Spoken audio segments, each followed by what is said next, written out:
بسم اللہ الرحمن الرحیم یا ایہا الناس اتقوا ربکم واخشوا یوما لا یجزی والد عن ولدہ۔ پارہ 21 سورہ لقمان، رکوع 4، آیت نمبر 33۔ مذکورہ آیت میں پوری عالمی انسانیت کو، مسلمان کو بھی کافر کو بھی، ترغیب مقصود ہے خوف خداوندی کی اور خوف آخرت کی، اور فرمایا یا ایھا الناس اتقوا ربکم، اے لوگو اپنے رب سے ڈرو۔ آیات مذکورہ میں تمام صفات الہیہ میں سے صفت رب کا انتخاب فرمایا۔ اشارہ ہے اس طرف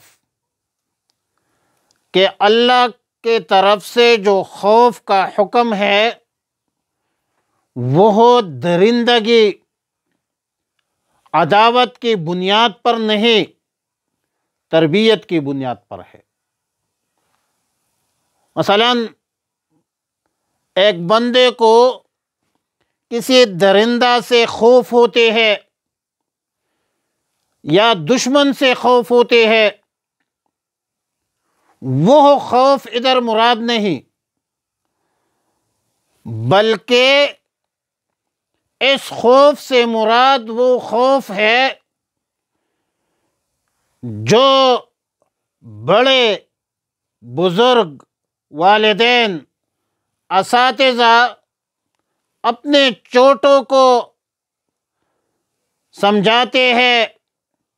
اور بڑوں کی عظمت اور ہیبت کی دلیل ہوتی ہے، جو تکلیف کی بنیاد پر نہیں ہوتی بلکہ تربیت کی بنیاد پر ہوتی ہے۔ اور اللہ کے خوف کا معنی اللہ کی اطاعت ہے، جس میں کامیابی ہے۔ اور وَاخْشَوْا یوماً، اے یوماً عظیماً، اس عظیم الشان دن سے ڈرو، اس بڑے دن سے ڈرو جس میں نہ کوئی باپ اپنے بیٹوں کو کوئی نفع پہنچا سکے گا، نہ بیٹا اپنے باپ کو نفع پہنچا سکے گا۔ مقصد یہ ہے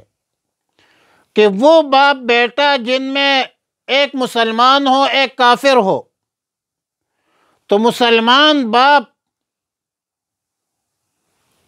اپنے کافر بیٹے کو یا مسلمان بیٹا اپنے کافر باپ کو فائدہ نہیں دے سکتا۔ ہاں، جن کے درمیان ایمان کا رشتہ ہے، جنہوں نے ایمان لایا ہے، جن کے اولاد والدین کے تابع ہوتے ہیں ایمان میں، تو الحقنا بہم ذریتہم، فرمایا اللہ تعالیٰ نے ہم ان کے اولاد کو بھی ان کے والدین صالحین کے درجہ میں پہنچا دیں گے، اگرچہ ان کے اعمال اس درجہ کے قابل نہیں ہوں گے، مگر صالح والدین کی برکت سے قیامت کے دن بھی اس کو نفع پہنچے گا، فائدہ پہنچے گا، بشرطے کہ اہل ایمان ہو،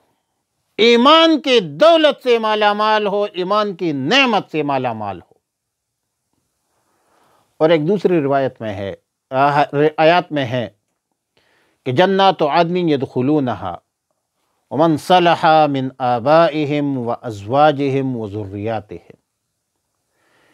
ہمیشہ رہنے کے جنتوں میں داخل ہوں گے وہ لوگ جو ان کے ماں باپ، بیویوں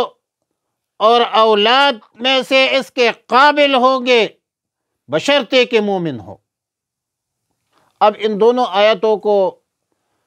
ملا کر ثابت ہوتی ہے کہ ماں باپ، اولاد،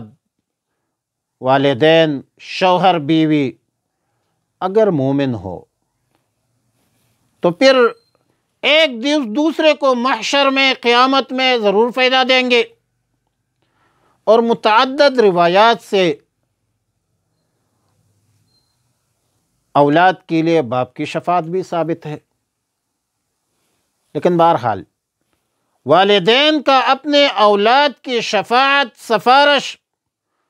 اور اولاد کا اپنے والدین کے لیے شفاعت اور سفارش ایک مسلمہ حقیقت ہے شرعی طور پر۔ بہرحال بروز قیامت شفاعت حق ہے، سفارش حق ہے۔ سب سے بڑی شفاعت تو رسول اللہ صلی اللہ علیہ وسلم کی ہوگی، پھر حدیث کی روح سے انبیاء علیہ السلام کی، دیگر انبیاء علیہ السلام کی شفاعت بھی ثابت ہے،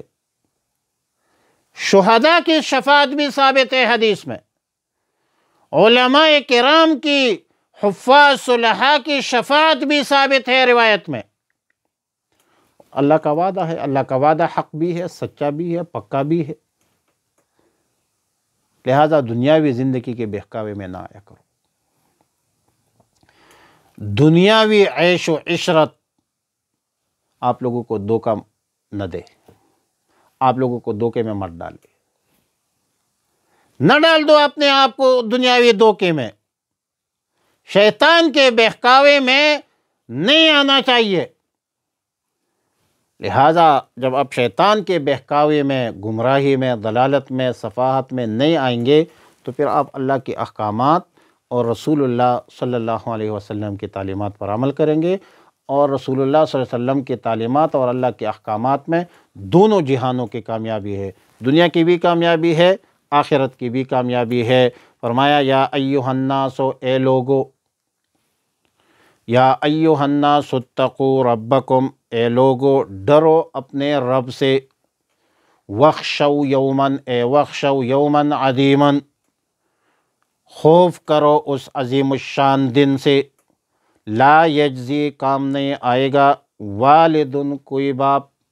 عن والدہ اپنے بیٹے کے، ولا مولود اور نہ کوئی بیٹا، ہوا جازن کام آئے گا، عن والدہ اپنے باپ کے، شیئن کچھ بھی،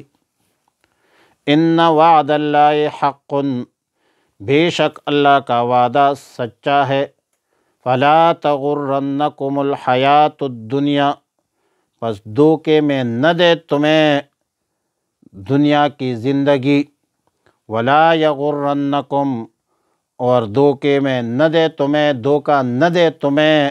باللہ اللہ کے بارے میں، الغرور، الغرور دھوکہ دینے والا، شیطان مراد ہے، شیطان آپ کو دھوکہ نہ دے۔ صلی اللہ علیہ نبی الأمی الکریم۔